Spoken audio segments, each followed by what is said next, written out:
एक समय की बात है। किसी नगर में ठाकुरदास नाम का एक दुकानदार रहता था, जिसकी नगर के बाजार में कपड़ों की एक छोटी सी दुकान थी। कभी कभार भूले भटके उसकी दुकान पर कोई ग्राहक आ जाता था, अन्यथा वो पूरे दिन अपनी दुकान पर खाली ही बैठा रहता था। ठाकुरदास बहुत सीधा साधा व्यक्ति था। वो भोलेनाथ का परम भक्त था। हर समय ओम नमः शिवाय का जाप करता रहता और भोलेनाथ के भरोसे अपना जीवन जी रहा था। दूसरी तरफ उसकी पत्नी को उसकी भोलेनाथ की भक्ति जरा भी नहीं भाती थी। अरे, ये पूजा पाठ छोड़कर कुछ कमाई की भी सोच लो। जब देखो तब भोलेनाथ के सामने खड़े हो जाते हो। इस घर को चलाने तुम्हारी भोलेनाथ नहीं आएंगे।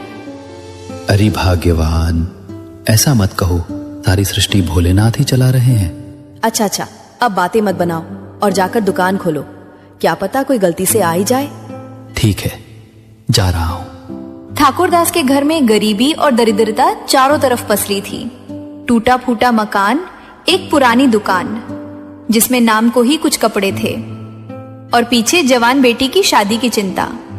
लेकिन ठाकुरदास तो अपने भोलेनाथ के भरोसे जीवन जी रहा था।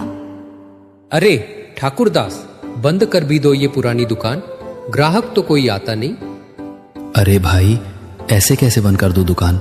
इसके सिवाय मेरे पास और कोई काम नहीं है। ऐसे ही समय बीता। कुछ दिनों बाद भोलेनाथ की कृपा से ठाकुरदास की बेटी की शादी तय हो गई, एक बड़े और संपन्न परिवार में।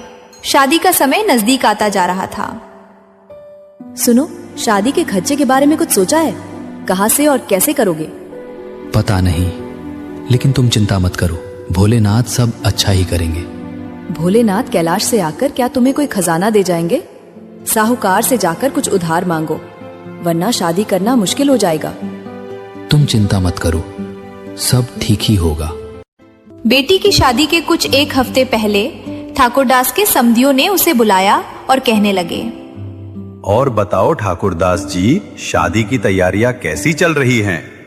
सब बढ़िया होगा, भोलेनाथ की कृपा है। हमने तुम्हें यहाँ एक जरूरी काम से बुलवाया है।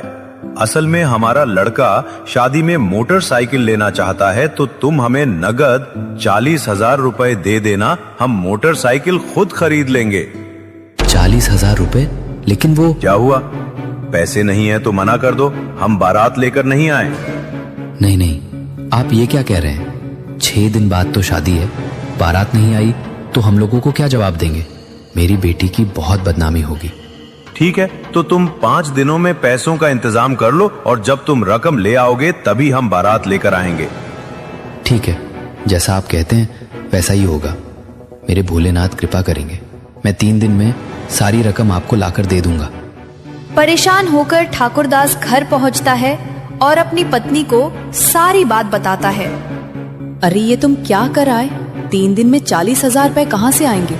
अब क्या होगा? मेरी बेटी की शादी कैसे होगी? तुम चिंता मत करो, मैं सारा इंतजाम कर दूंगा। हमारी बेटी की शादी जरूर होगी। बोल तो ऐसे रहे हो जैसे कोई खजाना मिल गया हो।